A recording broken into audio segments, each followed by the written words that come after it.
Hi, this is Brad Straley with Jacksonville For Life. We appreciate you listening today. Today, our guest is Carol Wolff with St. Gerard Campus. Carol, thank you for being with us. Good morning. Thank you. You know, I always very appreciative that we've been able to be organized and having a pro-life effort in Jacksonville for the last 15 years. And then I think about St. Gerard Campus, and you guys have been around since how long? 1981. Some of our listeners weren't even alive back then. I hear that in the pregnancy testing room a lot, and people say, I wasn't even born yet. And I said, well, we were there in 1981 because the Lord opened the door. I came here from the missions in South Dakota and thought, I'm not going to be working with kids anymore. I had so many missions with drug and alcohol in Philadelphia with Mother Catherine Drexel, St. Francis de Sales, and rebuilt that whole school and made group homes. And then I went to South Dakota, and I came back here, and I said, oh, I'm just going to be so happy in St. Augustine, and I'm not going to be doing any missionary work. I was in my late 40s. Or early 40s. I can't remember. I don't want to remember. In any case, when I came to St. Augustine, I went to work. First, I went to the Shrine of Our Lady of La Leche, and in the little chapel with Our Lady of Fatima, I heard Our Lady say, you're going to be protector of the little ones, and I thought, no, I don't want to do this. I want to just get a regular job. I had been working with teenagers for years. 15 years in New Jersey, too.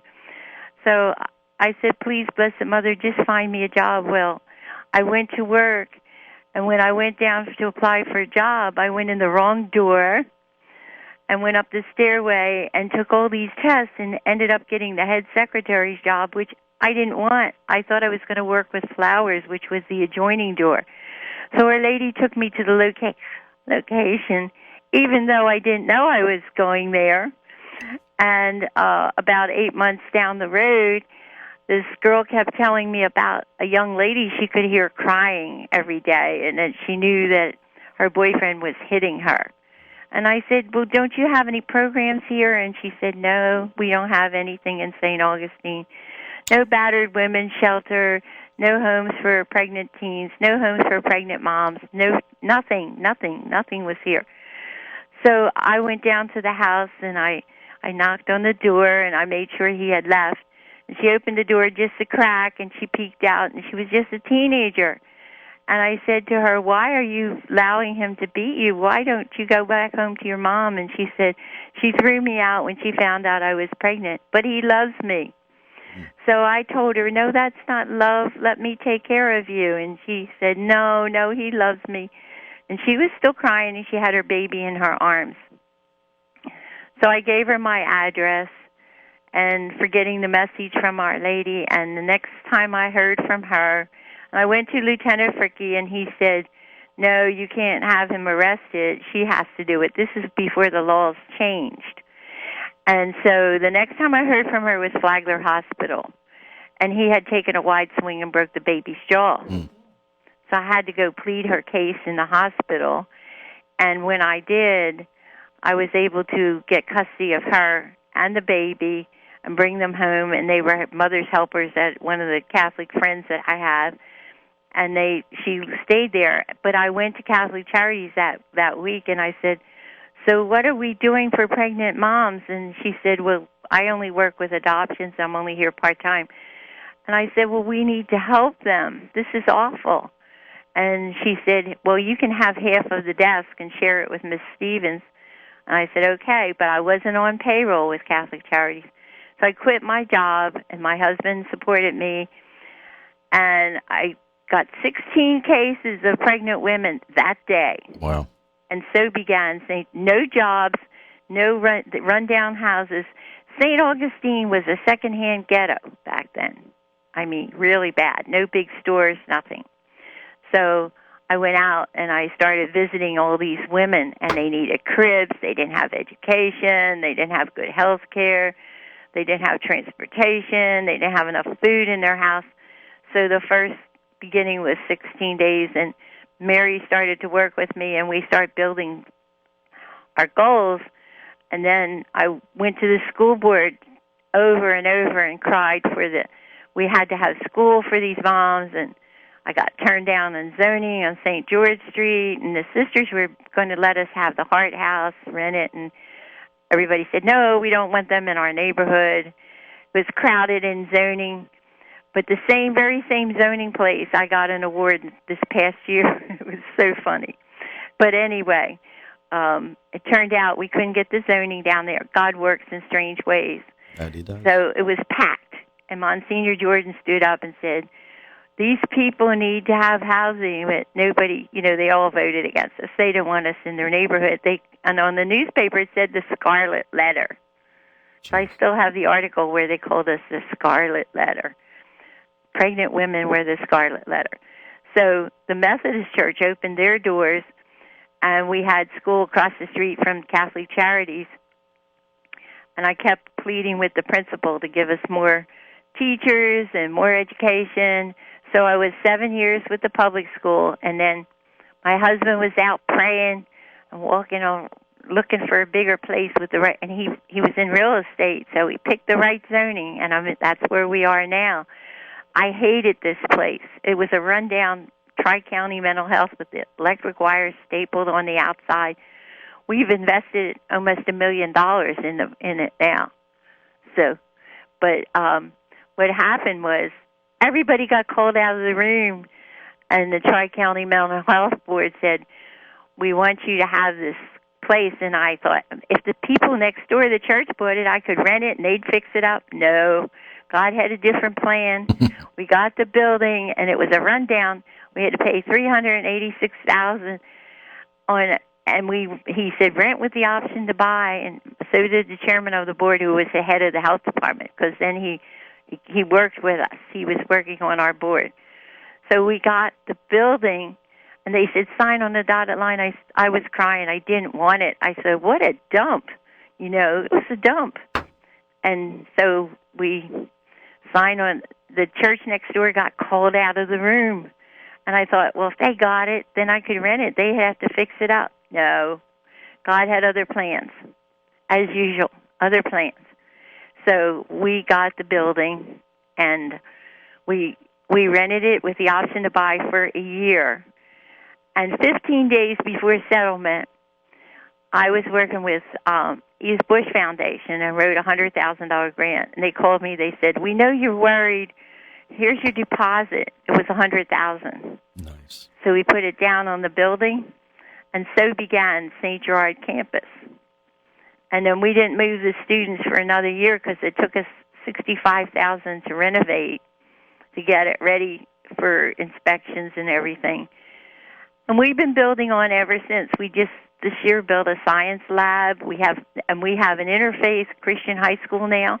We were with St. Joe's for a while, and Father Seamus and Judge Alexander, who was just John Alexander then, helped get us situated with St. Joe's for a couple years, and then we outgrew them, and they sent us on our way, and so now we're an interfaith Christian high school, and we're nationally affiliated, and we have a sonogram room. We have a pregnancy edition, thanks to Bishop Gallione, who matched the dollar per dollar for our sonogram room. We added on to the building. We have a sonogram room. Then we got a grant. We added a science lab. We now have a whole high school residential program. We put a lot of money in the residential program. We have a daycare, licensed residence, and for girls under 18, an outreach program, a pregnancy testing program, and counseling for adoption. And we are pro-choice. Have your baby or let us help you place your baby. So we're pro-choice. Those are the two best choices. And so we give them a choice, but we do not have Planned Parenthood or an abortion clinic in St. Johns County, because St. Gerard has a grapevine. And underneath, the kids tell us everything that's said in this town. Mm-hmm. the students. So far, we have birthed and assisted 33,000 moms. What a blessing.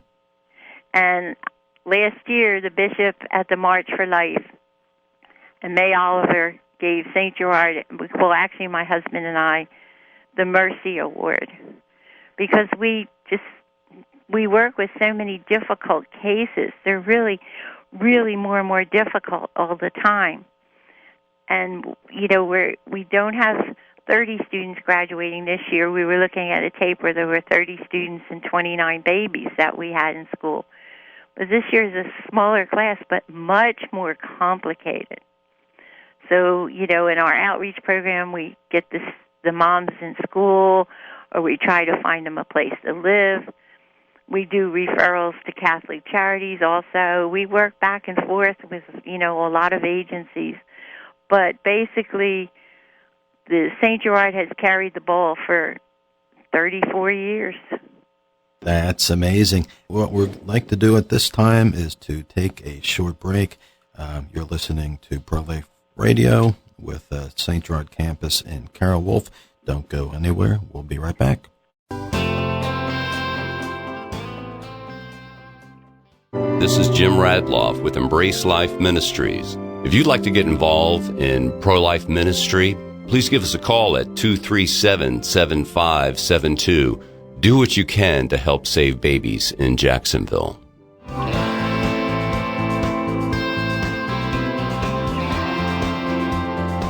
Thank you for listening. This is Brent Straley with Jacksonville For Life. Today we have Carol Wolff with the St. Gerard Campus, and she was just explaining a little of the history of the pro-life effort and the St. Gerard Campus in St. Augustine. Carol, you were mentioning about the some of the services, and the I guess the first thing that comes to my mind is the beginning of it, and the pregnancy services that you offer a young mother who that is just learned that she has become pregnant. Well, the thing is, you know, we get calls from all the hotlines all over the state, actually. We have one from Melbourne and one from Orlando, 2 from Jacksonville. You know, we have moms from everywhere, and it's really hard because the parents just can't handle the situation, and sometimes they stay and sometimes they don't. But we don't take anybody that doesn't want to be here, because that is a problem. So and the thing is, most of the teenage mothers do want to be here. They want to graduate. They want to make a difference in their lives for their babies. So that does make a difference. And I would be very happy to assist anyone who gives us a call and, you know, try to help them. If we aren't the ones to receive them, at least find a solution for them, and counseling and whatever else they need, you know, housing, food, clothing. We also have a clothing closet and newborn babies and baby food and regular food. So the people come from with their newborn babies, you know, that have had pregnancy tests, and they'll come in and they'll get a baby layout from us and blankets. And we must have given out 100 hats when the cold weather, so 100 handmade hats. So the knitters and the hookers, they're called, and they do blankets and bring them in to us. So we were spreading blankets, and thank God for warmer weather, because it was quite pressing this year, and we don't have very much food now. We're waiting for Kihi to bring us food, and we go through a lot of food in our outreach program, because some of the mothers that don't live here are struggling. So we keep them supplied with food and clothes. They can come and get clothes. And we have a thrift shop. That's for those that can afford to pay a few dollars for their clothing. And it's open to the town. It's right behind us, St. Gerard Thrift Shop. I have to share a miracle with you. Please.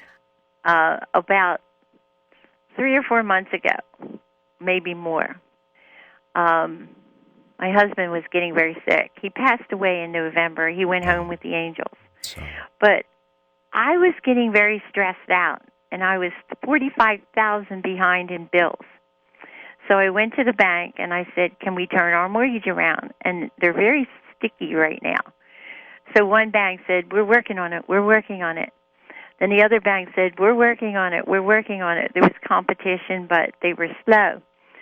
So I went home and I prayed, and I have a big picture of the Sacred Heart in my bedroom, and I cried and I prayed. I said, "I think you better fire me. I think that I'm the wrong person for this job. I can't get the mortgage turned around. I'm short $45,000 on bills. What am I going to do? Lord, you need a good business lady here." So I cried and begged and pleaded, and I said, "I think you need to send somebody else. I know I'm not this person." So I heard the Holy Spirit say, "You're going to receive a very big check tomorrow." Well, I thought, "Oh, I'm just hearing things. I'm hearing things."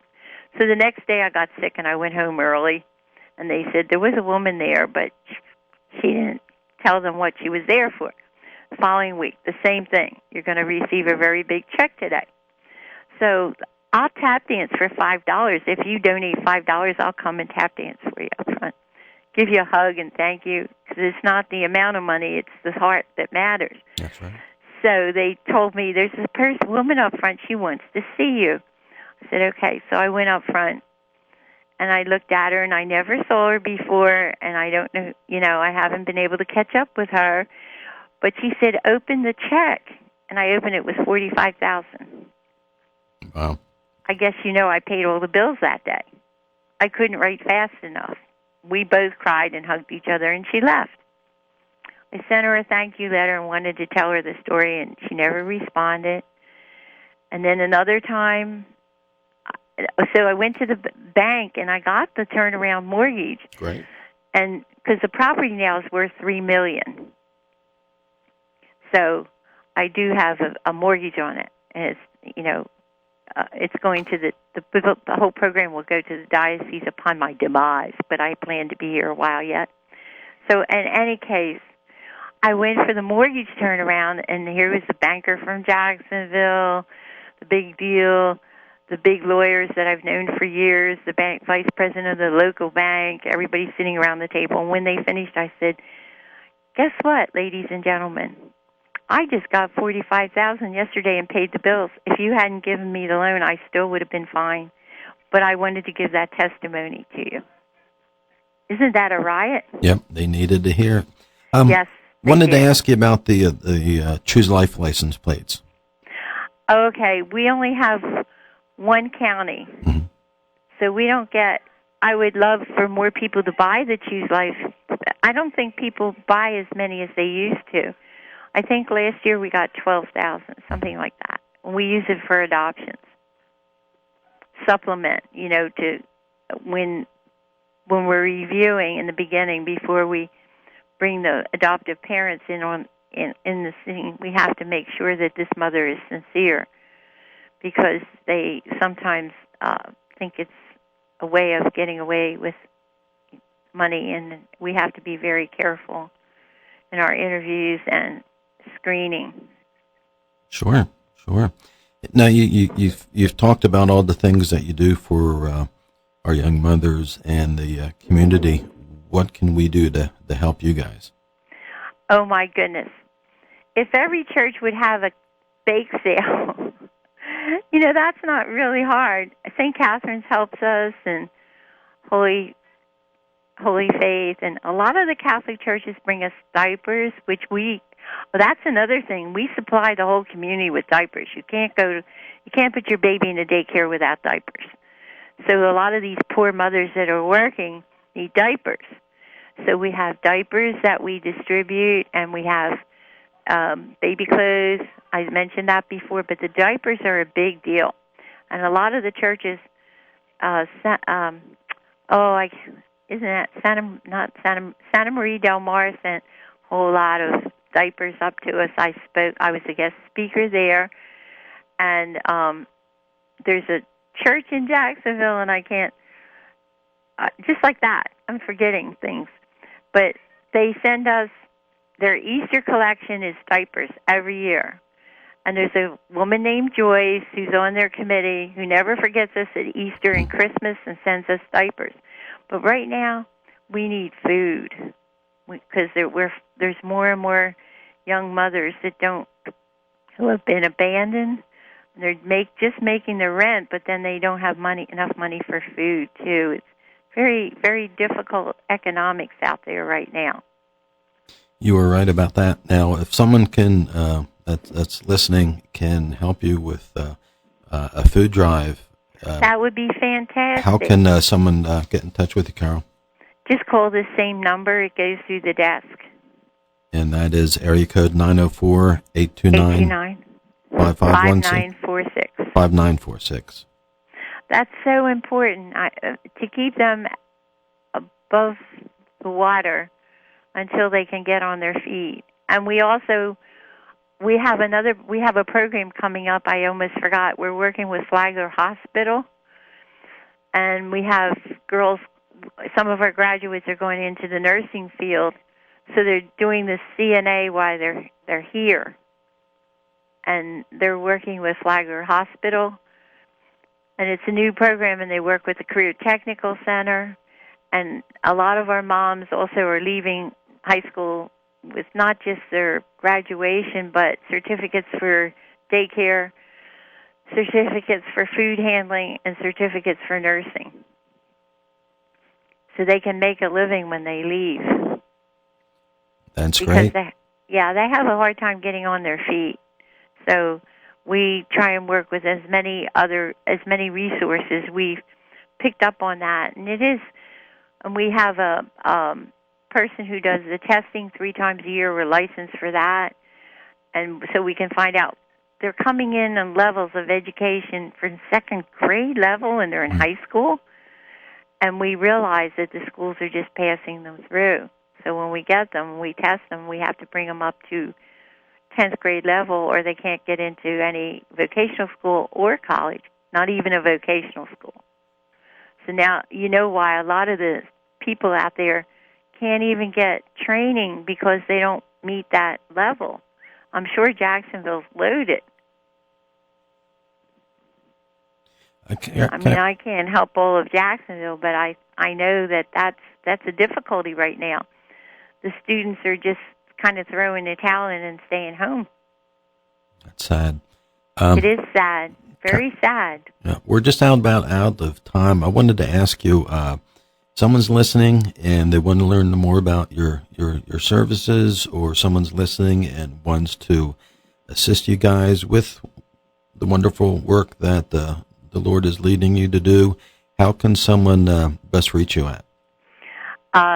They can call me on the phone, or they can write me a note. And we have a website, www.stgerardcampus.com, and it shows the whole program. And we also have email, and it would be director@stgerardcampus.com. And it's all one word, STGERARD.com.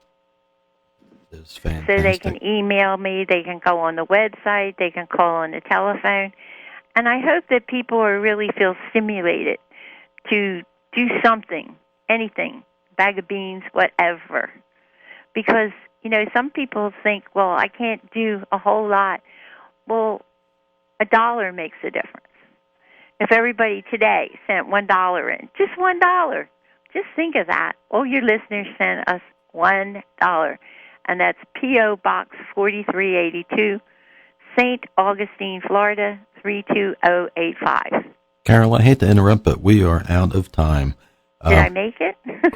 You were perfect. I want to thank you so much for joining us today, and that you guys do to promote a culture of life here in Northeast Florida. And for everyone that's listening today, thank you for listening. For more information about the local pro-life effort, please visit us at jacksonvilleforlife.org. Until next time, do something, save babies in Jacksonville.